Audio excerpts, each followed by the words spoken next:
നമസ്കാരമുണ്ട്.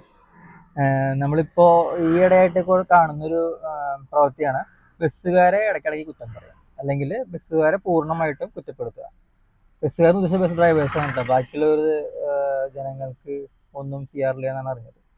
ഓക്കെ, അപ്പോൾ പൂർണ്ണമായിട്ടും നമുക്ക് അങ്ങനെ യോജിക്കില്ല. കാരണം എന്താണെന്ന് വെച്ചാൽ ബസ് ഡ്രൈവർമാർക്കും ടെൻഷൻസ് ഉണ്ട്, അവർക്കും ടാർഗറ്റ് ഉണ്ടായിരിക്കാം, അല്ലെങ്കിൽ പ്രഷർ ഉണ്ടായിരിക്കാം, പല കാര്യങ്ങളുണ്ടായിരിക്കാം. പിന്നെ ഓഫ് കോഴ്സ് ഇപ്പോൾ CCTV ക്യാമറ ഒക്കെ ഉണ്ട്, ഫ്രണ്ടിലും ബാക്കിലൊക്കെ ഉള്ളവരൊക്കെ ഉണ്ട്, സൈഡിൽ വരെ വെച്ചിട്ടുള്ള ബസ്സുകാരുണ്ട്. ഓക്കെ, അപ്പോൾ നമ്മൾ മനസ്സിലാക്കേണ്ടത് പല സാഹചര്യങ്ങൾ കൊണ്ടായിരിക്കാം ഇങ്ങനെ ആക്സിഡൻസ് ഒക്കെ ഉണ്ടാകുന്നത്. ഇപ്പോൾ റീസെൻ്റായി നടക്കുന്ന എല്ലാ ആക്സിഡൻസും നമ്മൾ എടുത്തു നോക്കിയാൽ മതി, അവരുടെ കുറ്റം കൊണ്ടായിരിക്കില്ല. ബസ് മേ ബി കയറി ഇറങ്ങുന്നത് വരെ അവരുടെ കുറ്റം കൊണ്ടല്ല. ഓക്കെ, അതിൻ്റെ മുമ്പിലേക്ക് പെട്ടെന്ന് വീഴുമ്പോഴോ അല്ലെങ്കിൽ ബ്ലൈൻഡ് സ്പോട്ടിൽ നിൽക്കുമ്പോഴോ, അതും അല്ലെങ്കിൽ എന്ത് ചെയ്യും, വീണ് തെറിക്കും, അങ്ങനെയൊക്കെ ഉണ്ടാകാം. അപ്പോൾ പല കാരണങ്ങൾ കൊണ്ടും ബസ്സിൻ്റെ അടിയിൽ തന്നെ പെടും. കാരണം എന്താണെന്ന് വെച്ചാൽ ബസ് വലിയ വണ്ടിയാണ്, പെട്ടെന്ന് ബ്രേക്ക് കിട്ടില്ല, അങ്ങനെ ഒരുപാട് കാര്യങ്ങളൊക്കെ ഉണ്ട്. പിന്നെ സമയത്തിന് ഓടുന്നതാണ്.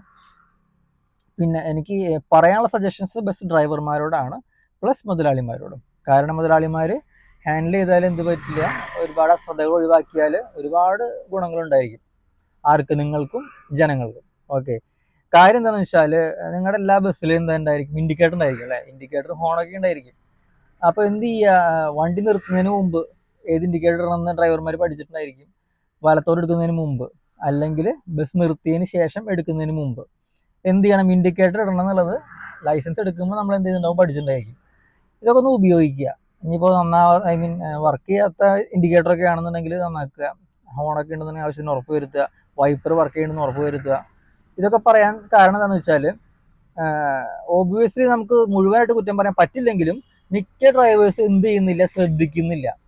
നിർത്തുന്നതിന് മുമ്പ് ഇൻഡിക്കേറ്റർ ഇടില്ല, വെട്ടിക്കുന്നതിന് മുമ്പ് ഇൻഡിക്കേറ്റർ ഇടില്ല, ബസ് നിർത്തിയിട്ട് എടുക്കുന്നതിന് മുമ്പും ഇൻഡിക്കേറ്റർ ഇടില്ല. ഓക്കെ, ഇതുകൊണ്ടൊക്കെ എന്തോരം ആക്സിഡൻസ് ഉണ്ടാകുന്നുണ്ടെന്ന് അറിയോ. നിങ്ങൾ തോന്നുമ്പോൾ എടുക്കുക, തോന്നുമ്പോൾ നിർത്തുക. നട റോഡിൽ വരെ നിർത്തുന്ന ബസ്സുകാരൊക്കെ ഉണ്ട്. ഓക്കെ, ഈ ഒരു വീഡിയോ കണ്ടതിന് ശേഷം കുറയ്ക്കുമെന്ന് വിശ്വസിക്കുന്നു. ഇല്ലെങ്കിൽ എന്ത് ചെയ്യുന്നു, ഇപ്പോൾ വണ്ടിയിൽ ഡാഷ് ക്യാമറ ഒക്കെ ഉണ്ട്, ഞാൻ ഡാഷ് ക്യാമറയിൽ ഒരുപാട് ഫ്രണ്ട്സിനായിട്ട് സംസാരിച്ച് വെച്ചിട്ടുണ്ട്. ഈ വീഡിയോത്തിന് ശേഷവും നിങ്ങൾ ശ്രദ്ധിക്കുന്നില്ലെങ്കിൽ എന്ത് ചെയ്യും, ഞങ്ങൾ ഈ വീഡിയോ ഒക്കെ എടുത്തിട്ട് ട്രാഫിക് പോലീസിന് അയച്ചു കൊടുക്കും. ഓക്കെ, നിങ്ങൾ അയച്ചു കൊടുത്തോളൂ, കാറിൻ്റെ ബൈക്കിൻ്റെ ഓട്ടോൻ്റെ എന്താ വെച്ചാൽ നിങ്ങൾ അയച്ചു കൊടുത്തോളൂ. ഓക്കെ, നമ്മുടെ ലക്ഷ്യം ഇത്രയേ ഉള്ളൂ. നമ്മുടെ റോഡിൽ കുഴികളും കാര്യങ്ങളൊക്കെ ഉണ്ട്, അതിനെക്കുറിച്ച് ഞാൻ പറഞ്ഞാൽ തീരില്ല.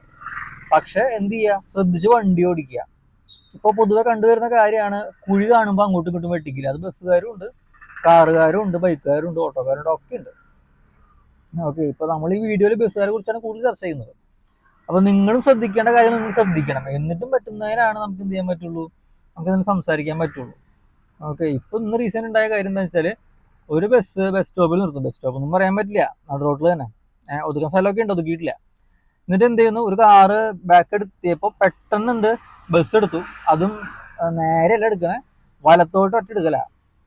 ഓക്കെ, നമ്മുടെ ഡാഷ് ക്യാമറകളൊക്കെ കിട്ടിയിട്ടുണ്ട്. അപ്പോൾ ഈ വക തോന്നിവാസങ്ങൾ മിക്കവാറും നിങ്ങൾ ഒഴിവാക്കിയാൽ എന്ത് പറ്റും, ഒരുപാട് ജീവനുകൾ രക്ഷിക്കാൻ പറ്റും. സ്വന്തം ആരോഗ്യം രക്ഷിക്കാൻ പറ്റും, സ്വന്തം കുടുംബത്തിനെയും നമുക്കൊന്ന് രക്ഷിക്കാൻ പറ്റും. കാരണം എന്താണെന്ന് വെച്ചാൽ നിങ്ങൾ ചെയ്യുന്നതിനെല്ലാത്തിനും അനുഭവിക്കുന്ന ആരായിരിക്കും. ഇപ്പം നിങ്ങൾ ഇടിച്ചിട്ട് അറസ്റ്റിലായി, കേസായി, ആരനുഭവിക്കണം, വീട്ടുകാർ അനുഭവിക്കണം, മുതലാളിക്ക് പിന്നെ പ്രശ്നമില്ല. ഓക്കെ, അറിയാമെന്ന് വിചാരിക്കണം. അപ്പോൾ അതൊക്കെ ശ്രദ്ധിക്കുക. ഈ പറയുന്നത് ഒരാളുടെ ദ്രോഹത്തിനല്ല, എല്ലാവരുടെയും നല്ലതിന് വേണ്ടിയിട്ട് മാത്രമാണ്. അങ്ങനെ എടുക്കുക. ദയവ് ചെയ്ത് ഇൻഡിക്കേറ്ററൊക്കെ ഒന്ന് ഉപയോഗിക്കുക, കത്തുണ്ടില്ലെന്ന് ഉറപ്പ് വരുത്തിയാൽ മതി. ഓക്കെ, എന്നിട്ട് മറക്കരുത്, എടുക്കുന്നതിന് മുമ്പ് തിരിക്കുന്നതിന് മുമ്പൊക്കെ ഇൻഡിക്കേറ്റർ ഇടുക, ഹോൺ അടിക്കുക, ആവശ്യത്തിന് അടിക്കാം. ഇത്രയും വലിയ ബ്ലോക്കാണെന്നുണ്ടെങ്കിൽ ഹോൺ അടിച്ച് യാതൊരു കാര്യമില്ല, നിങ്ങൾ എന്ത് ചെയ്താൽ വേണമെങ്കിൽ വെട്ടിച്ച് പൊക്കോ, ഒരു കുഴപ്പമില്ല. ഓക്കെ, വെറുതെ പിന്നിലിരുന്ന് ഹോൺ അടിച്ച് ശല്യപ്പെടുത്തരുത്. വെട്ടിക്കുന്ന സ്ഥലം അതില്ലെങ്കിൽ നിങ്ങൾക്ക് എന്തുകൊണ്ട് ചെയ്യാം, അതൊക്കെ നിങ്ങളുടെ ഇഷ്ടമാണ്. കോമൺ സെൻസ് കൊണ്ട് സാധനം ഉണ്ടായിരിക്കുമല്ലോ, ഉണ്ടാവുമല്ലോ അല്ലേ, ശരി. അപ്പോൾ അതൊക്കെ ഒന്ന് ഉപയോഗിക്കുക. ദയവ് ചെയ്ത് നിങ്ങളുടെ ഭാഗത്ത് നിന്ന് എടുക്കാനുള്ള കാര്യങ്ങൾ നിങ്ങൾ ചെയ്യുക, ബാക്കിയുള്ളവരുടെ ഭാഗത്ത് നിന്ന് എടുക്കാനുള്ളത് അവരവർ തന്നെ ചെയ്യണം. ഓക്കെ, നിങ്ങൾ അങ്ങോട്ടും ഇങ്ങോട്ടും കുറ്റപ്പെടുത്തിയതുകൊണ്ട് നമ്മുടെ നാട്ടിലെ ആക്സിഡൻറ്റൊന്നും കുറയില്ല, റോഡും നന്നാവില്ല. അപ്പോൾ നമ്മൾ എന്ത് ചെയ്യുക, വണ്ടി ഓടിക്കുന്നവർ ശ്രദ്ധിക്കുക, നിർത്തി പോവുക, അല്ലെങ്കിൽ കുഴിയിൽ കൂടെ എടുത്തോ, കുഴപ്പമില്ല. ഓക്കെ, ജീവൻ നഷ്ടപ്പെടുന്നതിനെക്കാട്ടും ഭേദം എന്താണ്, വണ്ടിക്ക് ഉണ്ടാകുന്ന കേടുപാടുകൾ തന്നെയാണ്. ഓക്കെ, അപ്പോൾ ശ്രദ്ധിക്കുക, അത്രയേ ഉള്ളൂ.